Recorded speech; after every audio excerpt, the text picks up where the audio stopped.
Power is a dangerous drug, especially when it comes with a badge and a gun, but arrogance is the quiet poison that destroys the hand that wields it. Officer Shane Holt thought he was untouchable when he spotted a luxury sedan parked near the courthouse and decided to tow it out of pure racial spite.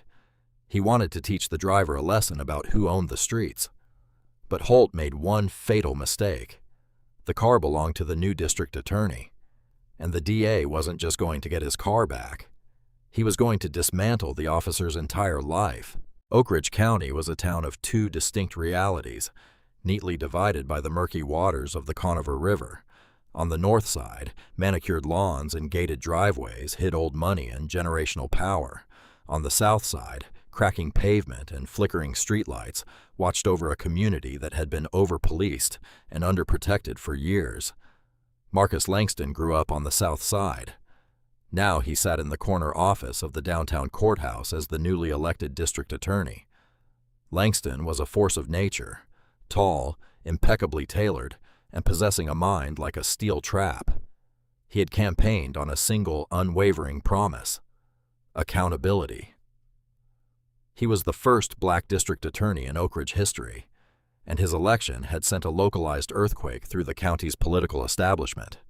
But nowhere was the aftershock felt more violently than in the precinct houses of the Oakridge Police Department. Officer Shane Holt was a relic of the old Oakridge. A veteran of the force with many years on the job, Holt was a thick-necked, heavy-handed patrolman who viewed the streets as his personal domain. To Holt, the law was whatever he said it was at any given moment.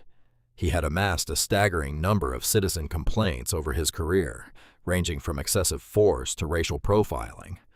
But the police union and a sympathetic old guard police chief had buried every single one. Holt hated Marcus Langston with a visceral, consuming passion. He hated the DA's reform policies. He hated the mandatory body camera audits Langston had instituted. And if he were being brutally honest with himself in the dark of night, he hated the fact that a black man from the South Side now held the power to put cops in prison. It was a hot afternoon. The heat radiating off the asphalt was thick enough to choke on. Langston had just wrapped up a long, grand jury presentation regarding a corrupt city contractor. Exhausted but focused, he had parked his personal vehicle, a pristine midnight blue Audi A6, in the overflow municipal lot just a block from the courthouse. It was a space explicitly reserved for county officials, and Langston's official laminated placard was displayed dead center on the dashboard. Holt was cruising his sector in his cruiser, the air conditioning blasting, a lip full of chewing tobacco turning his saliva brown. He was already in a foul mood. Earlier that week, Langston's office had refused to prosecute a drug possession case Holt had brought in, citing an illegal warrantless search. Holt felt humiliated. He felt emasculated. As he turned the corner onto Elm Street, the midnight blue Audi caught his eye. Holt slowed the cruiser to a crawl. He knew exactly whose car it was. The grapevine in the police department was faster than fiber optic cable, and every cop in the precinct knew the new DA drove a dark blue Audi. Holt pulled his cruiser up to the bumper and tapped the license plate into his mobile data terminal. The screen blinked back the registered owner, Marcus A. Langston. A slow, malicious grin spread across Holt's face. He looked at the parking space. The Audi was perfectly centered. The county official placard was clearly visible through the windshield, but the rear left tire was resting perhaps 2 inches over the faded white line that separated the county lot from a designated fire lane. A fire lane that hadn't been used or repainted since an adjacent building was demolished years prior. To any rational officer, it was a non-issue. To Holt, it was a golden opportunity for petty, vindictive revenge. "Let's see how high and mighty you feel when you're riding the bus, counselor," Holt muttered to himself. He didn't call the city dispatch for a municipal tow. That would leave an official paper trail that a supervisor might flag. Instead, Holt reached for his personal cell phone and dialed a number he knew by heart. "Higgins Towing, Stan speaking," a raspy voice answered. "Stan, it's Shane," Holt said, his eyes locked on the DA's car. "I got a live one for you down on Elm, right behind the courthouse annex, impeding a fire lane. Real public safety hazard."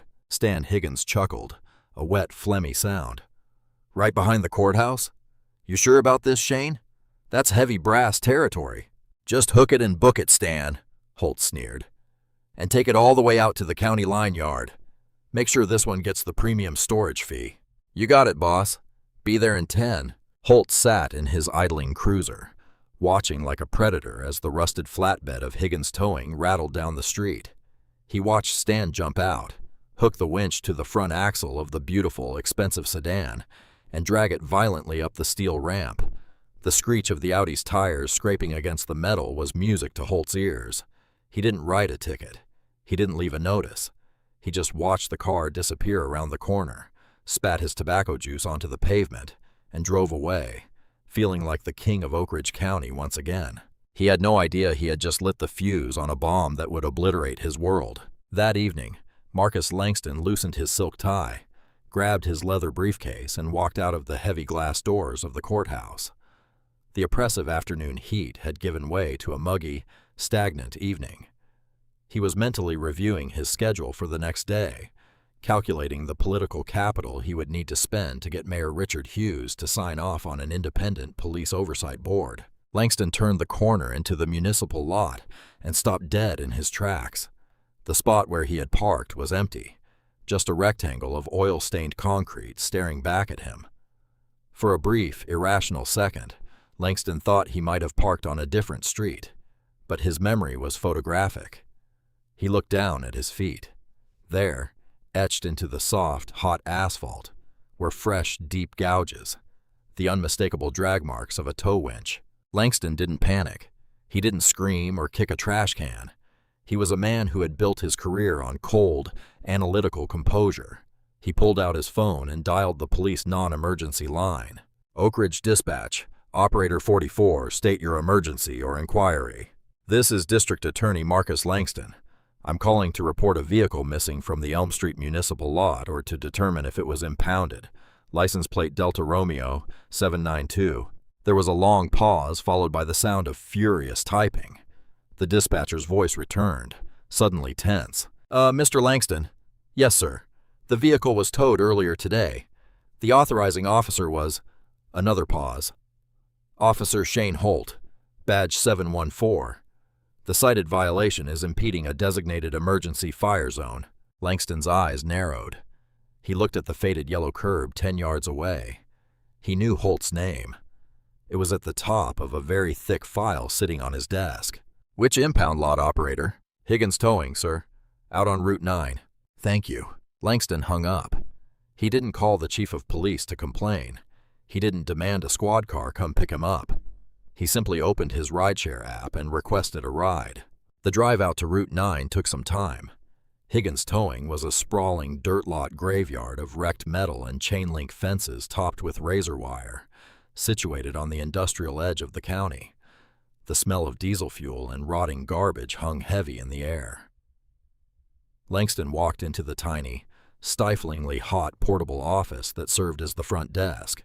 Behind a sheet of scratched bulletproof glass sat Stan Higgins, a heavy-set man with grease-stained hands and a smug expression. "Help you?" Stan grunted, not looking up from a dirty tabloid magazine. "I'm here to retrieve my vehicle. 2022 Audi A6, Langston said, his voice smooth and dangerously calm. Stan punched some keys on an ancient computer. "Yeah, I got it. Impeding a fire lane. That'll be a $250 hook fee, $100 for the dolly, and a $75 overnight storage charge. It hasn't been overnight," Langston pointed out quietly. "It's been 4 hours. Past 5 counts is overnight, buddy. Town ordinance," Stan said, grinning now. "Total is $425. Cash only." Langston looked through the glass. In the back office, the door was cracked open.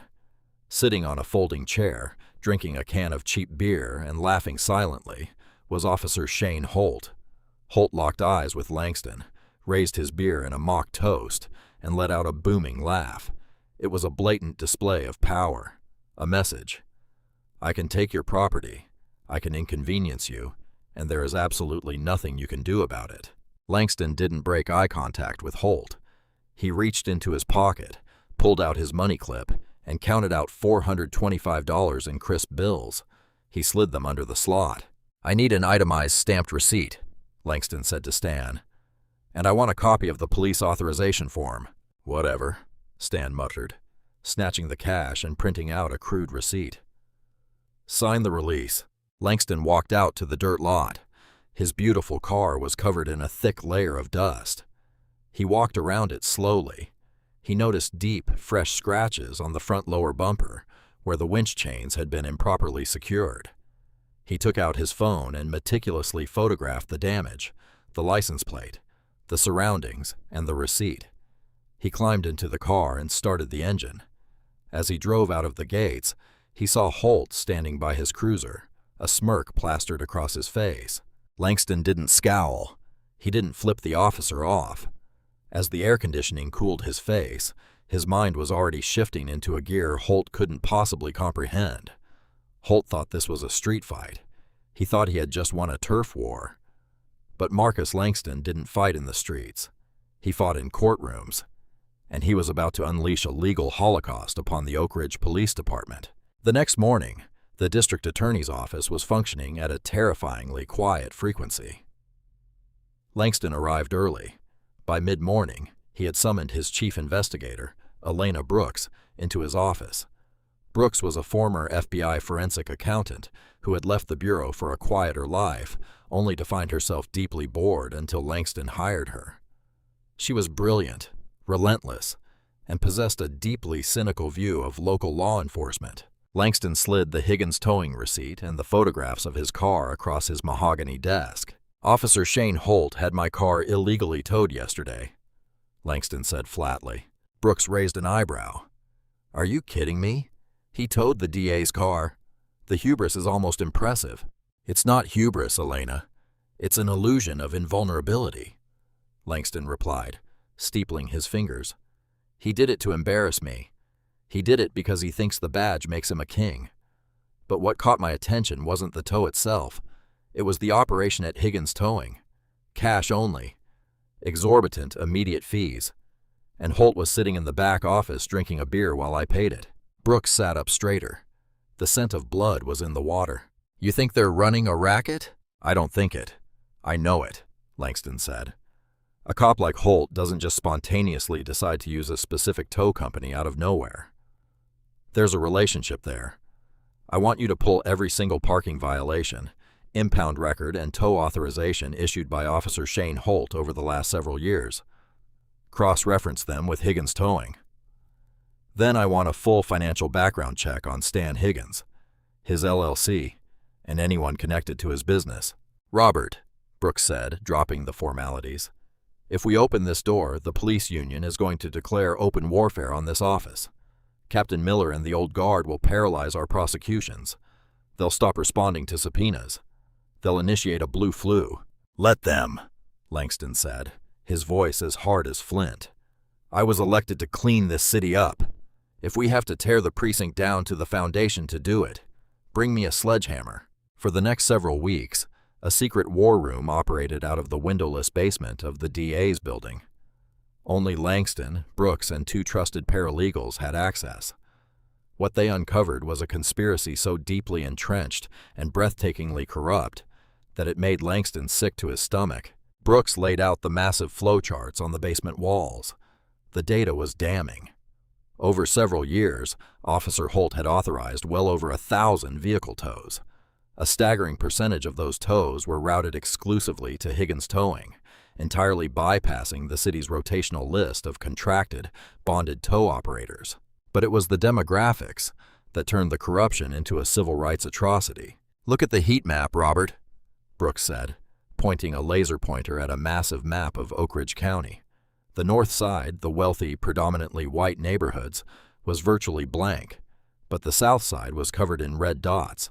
"He's targeting minority neighborhoods," Langston observed, his jaw clenching. "Low-income housing, apartment complexes, factory parking lots." "Exactly," Brooks said. "He targets people who can't afford to fight back. Single mothers, shift workers, immigrants. He fabricates violations, blocking sidewalks that don't exist, expired tags that aren't actually expired, and calls Stan Higgins. Higgins swoops in, tows the car, and demands a minimum of several $100s cash to release it. "And what happens if they can't pay?"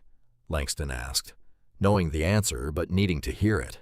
After 30 days, Higgins claims abandoned property, files a mechanic's lien, and auctions the cars off. Sometimes he just scraps them, Brooks explained, pulling out a financial dossier. "But here's the kill shot, Robert. I dug into the corporate structure of Higgins Towing, LLC. Stan Higgins isn't the sole owner." She slapped a printout from the Secretary of State's office onto the table. "Higgins is the registered agent. The silent partner holding a 50% equity stake through a shell corporation called Blue Line Logistics is a woman named Brenda Higgins." Langston stared at the name. "His wife?" "Yes," Brooks smiled grimly. "Brenda Higgins, whose maiden name is Brenda Dempsey. She is Shane Holt's younger sister." The puzzle pieces locked together with a deafening click. It wasn't just petty harassment. It was a massive, highly organized racketeering enterprise. Holt used his badge to steal cars from poor people under the color of law. His brother-in-law held the cars hostage for cash, and the profits were funneled right back into Holt's pockets through his sister's shell company. Over several years, they had extorted nearly $1 million from the most vulnerable citizens of Oakridge. Langston felt a terrifying, righteous clarity wash over him. This isn't a badge misconduct complaint. This is Title 18, United States Code, Racketeer Influenced and Corrupt Organizations Act, RICO, extortion under color of official right, wire fraud, civil rights violations. If we take this to a grand jury locally, it'll leak, Brooks warned. Captain Miller has moles in the clerk's office. "We aren't going local," Langston said softly. "I'm calling the state attorney general, and we're bringing in the Civil Rights Division of the FBI." Oblivious to the sword dangling over his neck, Holt's arrogance only grew. Believing he had successfully intimidated the DA, he began to openly taunt Langston's staff. A week after the tow, Holt pulled over Elena Brooks, Langston's chief of staff, a brilliant young lawyer who had been instrumental in drafting the police reform bills. It was raining. Holt walked up to her window, shining his heavy maglite directly into her eyes. "License and registration," Holt barked. "Officer, what is the reason for this stop?" Elena asked, shielding her eyes, her voice shaking slightly but holding firm. "Broken taillight?" Holt lied smoothly. He leaned in closer, his breath smelling of stale tobacco. "You work for Langston, don't you?" "Yes, I do," she replied. "Tell your boss to watch where he parks," Holt whispered, a nasty, threatening edge to his voice. "Streets are dangerous.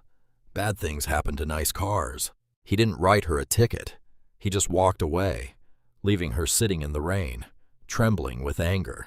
When Elena reported the incident to Langston the next morning, he didn't react with anger. He just nodded slowly. Holt was digging his own grave with a backhoe. Langston picked up his secure phone and dialed the private cell number of Samuel Donovan, the lead federal prosecutor for the district. "Samuel, it's Marcus. I have a package for you. It's a localized RICO conspiracy involving the Oakridge Police Department.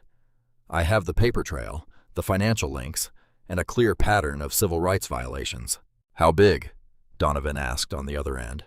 "Big enough to end careers," Langston promised.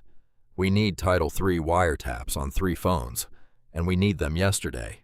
I want to hear every word Shane Holt and Stan Higgins say to each other." The federal machine woke up. For the next several months, Holt and Higgins were the stars of their very own FBI reality show, and they didn't even know it. Agents sat in vans half a mile from Higgins Towing, listening in real time as Holt casually called in fake tows, laughed about targeting minorities, and explicitly demanded his cut of the cash on recorded lines. The net was woven tight. There were no holes. On a crisp morning, Marcus Langston stood in his office, looking out the window at the city skyline. At precisely 6 in the morning, a fleet of black SUVs rolled into Oakridge County. The hammer was about to drop. At precisely 6 in the morning on a crisp morning, the illusion of Shane Holt's empire shattered. The operation was executed with the chilling, synchronized precision that only the federal government could orchestrate. There were no local sirens, no courtesy calls to the Oakridge police chief, and absolutely no warning.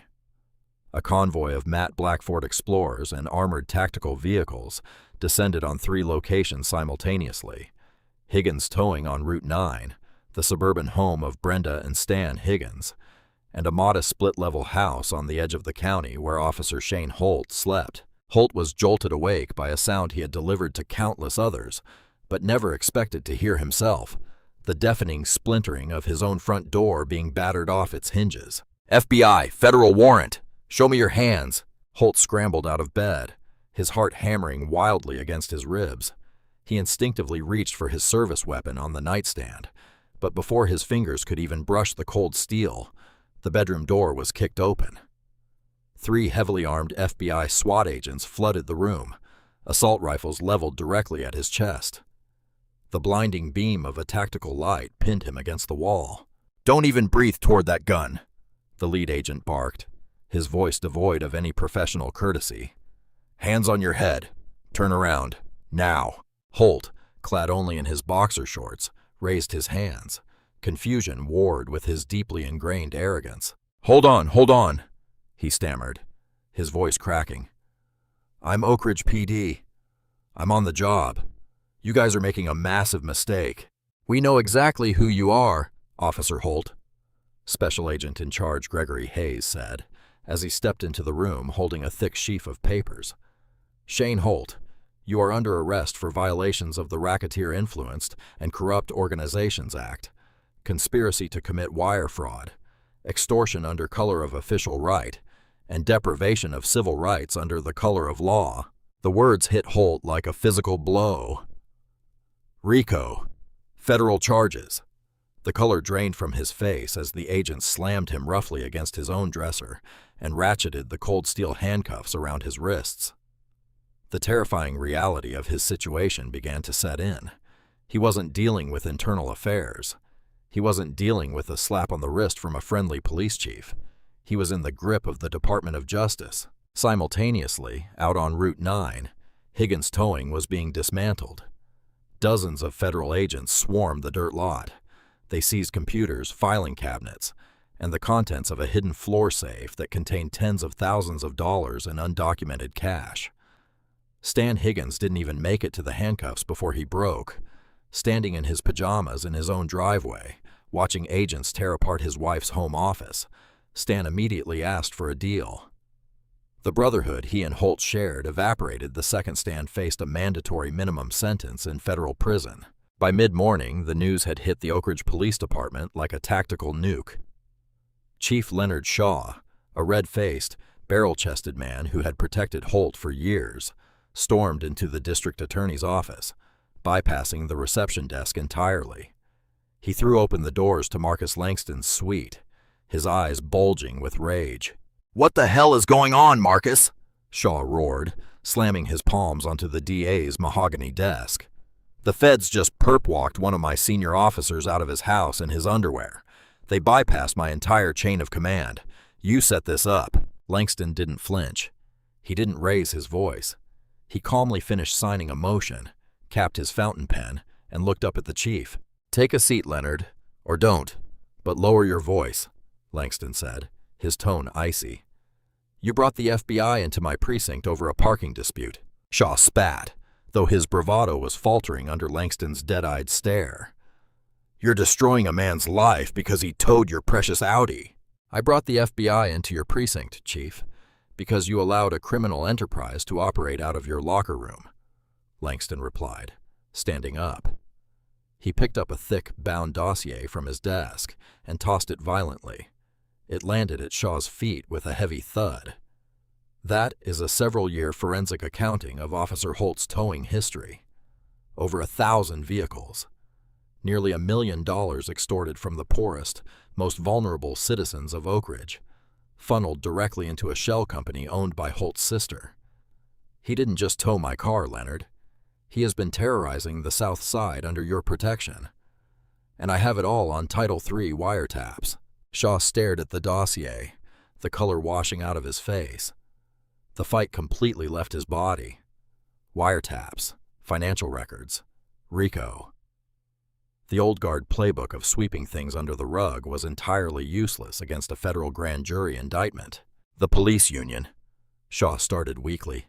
Will not touch him, Langston interrupted. I spoke to the union president an hour ago. Once I read him the summary of the extortion charges and mentioned the FBI Civil Rights Division. He explicitly stated they will not be funding Holt's legal defense.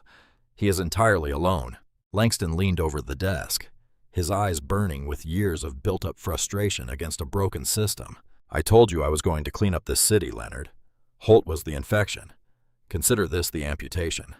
Now get out of my office and go try to salvage whatever is left of your department's reputation. Down in the federal holding cells, Shane Holt sat shivering on a stainless steel bench. For the first time in many years, he was entirely stripped of his power. He had used his badge as a weapon, and now it was gone. The only thing waiting for him was a judge, a jury, and the terrifying realization that he was about to face the very justice system he had spent his career manipulating. The criminal trial of the United States versus Shane Holt was not a battle. It was a clinical, methodical slaughter. From the moment the heavy oak doors of the federal courthouse swung open, it was clear that Holt's reign of terror had reached its terminal conclusion. The courtroom was packed to absolute capacity. Reporters filled the back benches, and citizens from the South Side, people who had spent years being victimized in silence, lined the gallery. Federal prosecutor Samuel Donovan moved through his case in chief with the terrifying precision of a surgeon. He didn't rely on grand theatrics. He relied on an avalanche of undeniable data. For several days, Donovan paraded the victims of Holt's extortion ring in front of the jury. Single mothers who had lost their jobs because they couldn't get to work. Elderly men who had their only mode of transportation auctioned off for pennies. Young college students who had their savings wiped out to pay Higgins towing. But the fatal blow to Holt's defense wasn't the victims' tearful testimonies, nor was it Elena Brooks's masterful breakdown of the forensic accounting. The fatal blow was Stan Higgins. Desperate to avoid dying in a federal penitentiary, Stan had taken an aggressive plea deal and turned state's evidence. When Stan's name was called to the witness stand, a heavy, suffocating silence fell over the room. He wore a rumpled, ill-fitting suit, a stark contrast to his usual grease-stained coveralls. As he raised his right hand to swear the oath, he steadfastly refused to look at the defense table. Stan didn't just throw his brother-in-law under the bus, he reversed over him. Guided by Donovan's sharp questioning, Stan detailed the entire operation from its inception. He explained the encrypted radio codes Holt used to signal a lucrative target. He described the cash drops that took place in brown paper bags during Sunday family barbecues, the money handed over while children played in the yard. Then came the centerpiece of Stan's testimony, the ledger. Stan handed the prosecution the meticulously kept handwritten accounting book his wife Brenda had hidden beneath the floorboards of their home. Every illegal tow, every fabricated violation, and every split of the cash was documented. It was a roadmap of pure, unadulterated corruption. Yet Donovan saved his most devastating weapon for the final afternoon of the prosecution's case. He submitted a flash drive into evidence, the Title III FBI wiretaps. The courtroom speakers crackled to life. It was a recording from late summer, mere weeks before the federal raid. The pristine acoustics of the federal courthouse amplified Shane Holt's recorded voice, dripping with contempt, entitlement, and sheer arrogance. "I got another live one for you, Stan," Holt's voice echoed, accompanied by the faint sound of his cruiser's turn signal clicking in the background. "Down at the Cypress Housing Projects. Nice little silver Honda Civic. The tags are good and she's parked legal, but I'm writing it up as a public nuisance blocking a fire hydrant. Let the single mom ride the bus for a few weeks and think about her life choices. Make sure you hit her with the maximum overnight storage fee, brother. Daddy needs that new cedar deck for the backyard before Labor Day." A collective, audible gasp swept through the gallery. Several jurors physically recoiled in their seats, their faces twisting in absolute disgust. In the front row, Marcus Langston sat perfectly motionless. His face was an unreadable mask of stone, his eyes fixed on the defense table. At that table, Shane Holt physically shattered. The arrogant, thick-necked cop who had terrorized the streets was gone. He shrank into his chair, burying his face in his trembling hands, trying to hide from the burning stares of the jury and the public. He couldn't hide behind the thin blue line anymore. The entire world had just heard him for what he truly was, a predator masquerading as a protector. The next morning, before the defense attorney could even attempt to present a hollow opening statement for their side, Holt surrendered. Approaching the bench with his head bowed, his lawyer announced that Holt was changing his plea to guilty on all federal counts. The criminal fight was over, but Marcus Langston's war was fought on two fronts. While the federal government secured Holt's impending imprisonment, Langston had quietly set the stage to obliterate the corrupt financial and political infrastructure that had allowed the officer to thrive. As a sitting district attorney, Langston was legally barred from filing civil lawsuits against the city, but his former law school roommate and notoriously ruthless civil rights attorney, Harrison Pierce, operated under no such restrictions. The moment Holt's guilty plea was entered into the federal record, Langston arranged for Pierce to receive the entire unsealed federal evidence file. Armed with a mountain of absolute judicially validated proof, Pierce filed a monstrous multi-million-dollar class-action civil rights lawsuit against the city of Oakridge, the Oakridge Police Department, and Shane Holt personally. The lawsuit was a masterpiece of legal destruction. It alleged a systemic, years-long failure to supervise, train, and discipline officers, explicitly pointing to Holt's buried citizen complaints as undeniable proof that the city's leadership was entirely complicit in the extortion ring.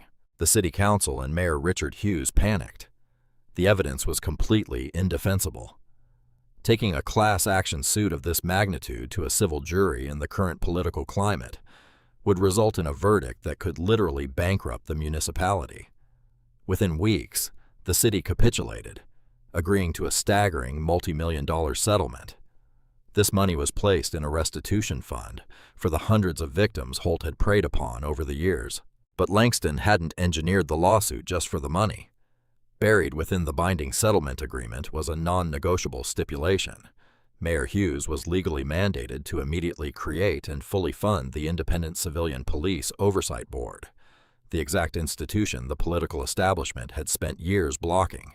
Seeing the undeniable writing on the wall, and terrified that he might be named in a secondary federal probe regarding the buried complaints, Police Chief Leonard Shaw didn't wait to be fired. He quietly cleared out his office under the cover of darkness and submitted his early retirement papers, fleeing the city in disgrace. And then came the bureaucratic execution that finally broke Holt's spirit entirely. Because Holt had pleaded guilty to severe federal felonies committed while explicitly acting under the color of official law, a state tribunal was convened to invoke a rarely used punitive municipal statute.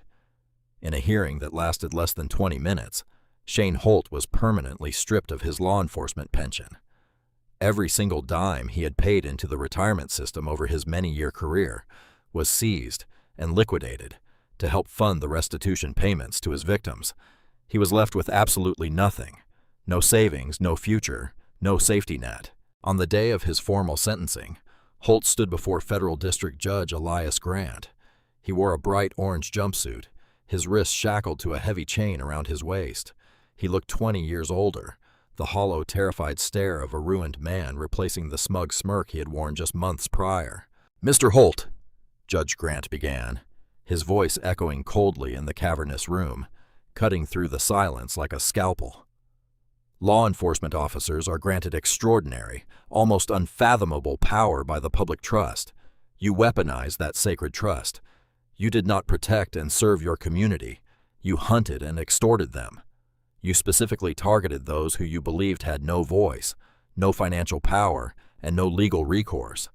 And you did it out of sheer, unadulterated greed and vindictive spite." He adjusted his glasses, staring down at Holt from the elevated bench with absolute contempt. "You believed your badge made you immune to the consequences of your actions. You believed you were above the law. Let today serve as a permanent reminder to anyone who wears a uniform that the law is a very heavy object to have fall upon you. I sentence you to 12 years in federal prison, to be served consecutively with no possibility of early release or parole." As the heavy-set U.S. Marshals grabbed Holt by the arms to lead him toward the holding cells, he stopped. He looked back over his shoulder into the packed gallery. He bypassed the reporters and the victims, locking eyes with Marcus Langston one final time. Langston didn't gloat. He didn't offer a triumphant smile. He simply offered a slow, deliberate nod, a silent, chilling acknowledgement of a promise kept. The district attorney picked up his leather briefcase, turned his back on the disgraced, ruined cop, and walked out of the courtroom, ready to get back to the work of rebuilding his city. The heavy reinforced steel door of cell 412 slammed shut with a deafening metallic finality that echoed through the bleak corridors of the Federal Correctional Institution. It was a sound Shane Holt would have to get used to. He was no longer Officer Holt. He was inmate number 8849-2-054. Because of his status as a former law enforcement officer, putting Holt in the general population was equivalent to a death sentence. The federal prison system was overflowing with men who harbored a deep, violent hatred for the badge. Consequently, Holt was placed in the Special Housing Unit, a segregated wing designed for high-profile inmates, informants, and disgraced cops. It was, for all intents and purposes, solitary confinement. For nearly all day, every day, Holt sat in a concrete box measuring 6 feet by 9 feet. There was a thin mattress on a steel slab, a stainless steel toilet, and a narrow slit of frosted glass that let in a dull, mocking sliver of daylight. The man who had once roamed the streets of Oakridge in a climate-controlled cruiser, barking orders and watching citizens tremble, was now entirely powerless. He dictated nothing. He controlled nothing. He was told when to wake, when to eat the tasteless, tepid food shoved through a slot in his door, and when to take his single hour of recreation in a chain-link cage under the watchful eyes of armed guards. In the suffocating silence of his cell, the arrogance that had defined his life slowly rotted into a desperate, gnawing paranoia. Holt had endless hours to replay the events in his mind. The midnight blue Audi, the smug call to Stan Higgins, the petty joy of watching the DA's car dragged away. He had traded a comfortable life, a guaranteed pension, and his freedom for a momentary thrill of spite. While Holt withered in the dark, the city of Oakridge was undergoing a painful, spectacular rebirth. Marcus Langston did not rest on the laurels of his victory. Taking down Holt and the Higgins-towing extortion ring was only the amputation of the most infected limb. Langston was determined to cure the whole body. The multi-million-dollar class action settlement had bankrupted the political capital of the old guard. Mayor Richard Hughes, terrified of further federal scrutiny, gave Langston virtually everything he demanded.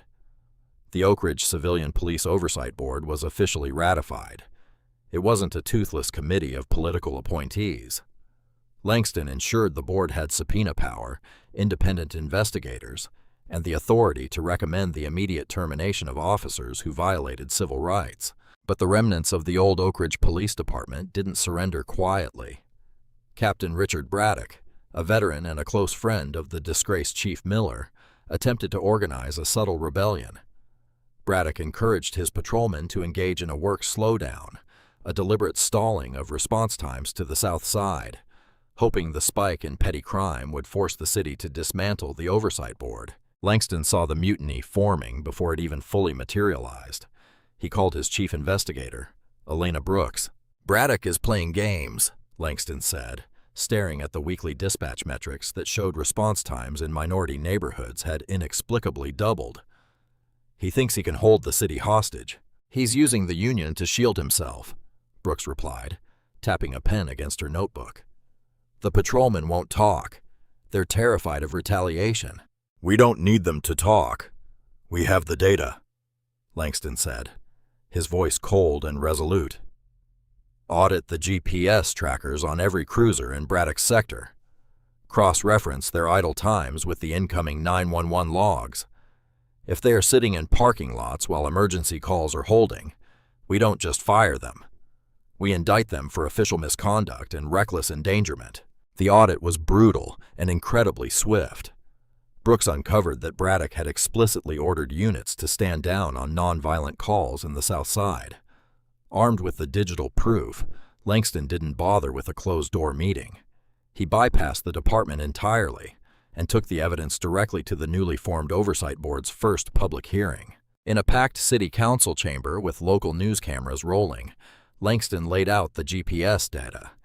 He publicly accused Captain Braddock of weaponizing public safety for political leverage.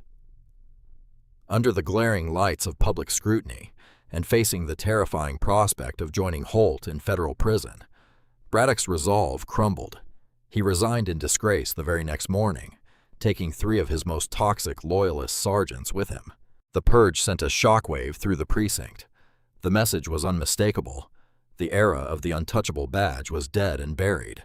To replace the outgoing rot, Mayor Hughes, heavily influenced by Langston, brought in an outside reformer as the new chief of police, Chief David Caldwell, a man known for transparency and community-based policing.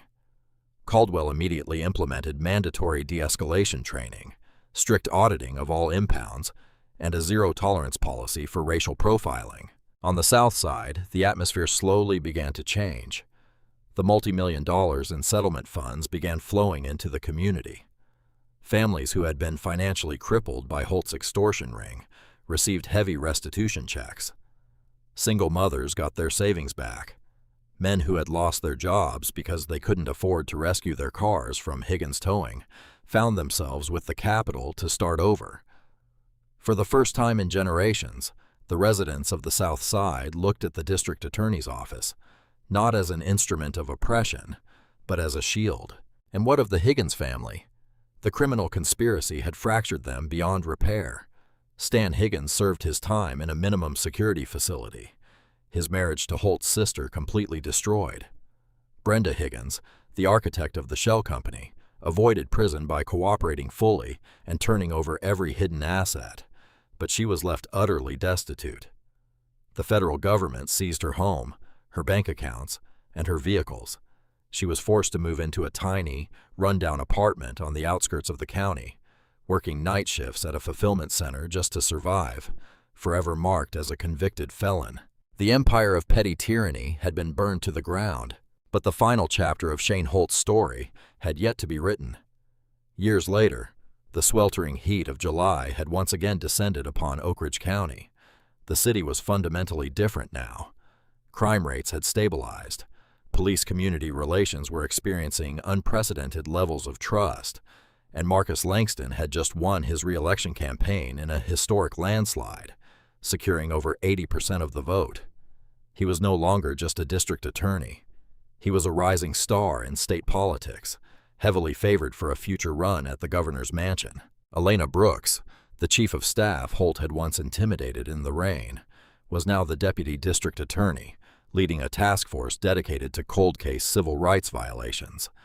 The DA's office was a well-oiled machine of justice, blind to wealth and deaf to the old boy network. Inside the walls of the Federal Correctional Institution, time had not been kind to Shane Holt. Years in solitary confinement had stripped away his physical bulk and his sanity. His hair had thinned and turned entirely gray. His posture, once broad and intimidating, was permanently stooped. The terrifying reality of his 12-year sentence was an inescapable weight pressing down on his chest every waking second. Holt had spent the first several years fighting. He had filed endless appeals claiming entrapment, claiming selective prosecution, and arguing that his sentence was disproportionately harsh. Every single appeal was swiftly and mercilessly denied by the appellate courts. The evidence was simply too overwhelming, the public corruption too severe. Desperation is a powerful force. It strips a man of his pride layer by agonizing layer, until only a naked, trembling need remains. Having exhausted all legal avenues, Holt did the unthinkable. He requested a pen and a single sheet of paper from the prison guard. Sitting on the edge of his steel bed, his hands shaking, he wrote a letter to the one man who possessed the power to recommend a sentence commutation to the Department of Justice. He wrote to District Attorney Marcus Langston. The letter was a masterpiece of pathetic manipulation. Holt didn't truly apologize for the lives he had ruined. He apologized that things had gotten out of hand. He wrote about the mental toll of solitary confinement. He begged Langston, as a man of God and the law, to show mercy. He asked Langston to submit a letter of support to the federal parole board to shave a few years off his sentence, promising he would move away, change his name, and never return to Oakridge. A week later, Elena Brooks walked into Langston's spacious corner office and dropped a plain white envelope stamped with the federal prison insignia onto his desk. "You're going to want to read this," Elena said, an unreadable expression on her face. "It's from FCI, inmate Holt." Langston picked up the envelope. He used a silver letter opener to slice it open and unfolded the single sheet of ruled paper. The handwriting was cramped, erratic, a stark contrast to the bold, aggressive citations Holt used to write on fabricated parking tickets. Langston read the letter in total silence. His expression never changed. He didn't smile in triumph, nor did he frown in pity. He read the words of a broken man begging for the very mercy he had aggressively denied to hundreds of innocent citizens for years. "What does he want?" Elena asked. "He wants a recommendation for a sentence reduction," Langston replied softly. "He says he's learned his lesson. He says the cage is breaking his mind. Are you going to respond?" Langston leaned back in his leather chair and looked out the window. Down below, the city of Oakridge moved in a steady, peaceful rhythm. He thought about the heat map Elena Brooks had generated years ago, the sea of red dots clustered over the poorest neighborhoods. He thought about the single mothers forced to choose between feeding their children and paying an extortion fee to get their cars back. He thought about the sheer, unadulterated arrogance of a man who believed the law was merely a tool for his own enrichment. Mercy is a virtue, but justice is a requirement. Langston opened the bottom drawer of his desk. Inside was a thick file labeled United States versus Holt, archival. He flipped through the meticulously organized pages until he found what he was looking for. He pulled out a single sheet of paper. It wasn't a legal brief or an FBI wiretap transcript. It was a photocopy of a crude, grease-stained receipt from Higgins Towing, the same receipt Langston had demanded on that hot July evening years prior. The receipt for $425, cash only. Langston took a thick black marker and wrote 3 words across the top of the receipt. Denied. Serve your time. He didn't write a letter. He didn't explain his reasoning. He simply folded the photocopy, slid it into a fresh envelope, addressed it back to inmate 88492-054, and handed it to Elena. "Mail this," Langston instructed, "and then close the file. We are done with Shane Holt forever." When the envelope arrived at the federal prison, Holt tore it open with frantic, trembling fingers, praying for a lifeline. When he pulled out the photocopy of the tow receipt and read the black ink across the top, the last remaining shred of his hope evaporated. The paper slipped from his hands and fluttered to the cold concrete floor. Holt sat on his steel bunk, buried his face in his hands, and finally wept. He had towed a car to teach a man a lesson. Instead, he had dismantled his own life piece by piece until nothing remained but the 4 walls of a cage. That evening, as the sun dipped below the Oakridge skyline, casting long golden shadows across the streets, Marcus Langston left the courthouse. He walked with the confident, steady stride of a man who had kept his promises to his city. He turned the corner and walked into the municipal parking lot. The faded yellow lines of the old fire lane had long since been removed, repainted into perfectly measured, pristine parking stalls. Langston walked up to his car, the same midnight blue Audi A6. He unlocked it, slid into the driver's seat, and started the engine. The dashboard lit up a soft, high-tech glow in the fading light. As he pulled out of the lot and merged onto Elm Street, nobody watched him from the shadows. No corrupt officer ran his plates. No tow trucks waited around the block. There was only the quiet hum of the engine and the profound, undeniable presence of justice in a city that had finally learned how to fight back. Power without accountability is a dangerous weapon, but as Officer Shane Holt learned the hard way, arrogance is the ultimate trap. He thought his badge made him a king, giving him the right to extort, humiliate, and steal from the vulnerable. But he messed with the wrong district attorney. Marcus Langston didn't fight back with yelling or violence. He fought back with the devastating, crushing weight of the law, permanently changing a city and ending a corrupt empire. The hunter became the hunted, and a petty parking dispute ended in a 12-year federal prison sentence. True justice doesn't boast, it executes. What did you think of District Attorney Langston's brilliant, silent revenge? Did Officer Holt get exactly what he deserved? Or was the punishment too harsh? Let me know your thoughts in the comments below. If you enjoyed this story of karma and justice, hit that like button, share this video with your friends, and subscribe to the channel for more incredible true-life stories where the bad guys finally get what's coming to them.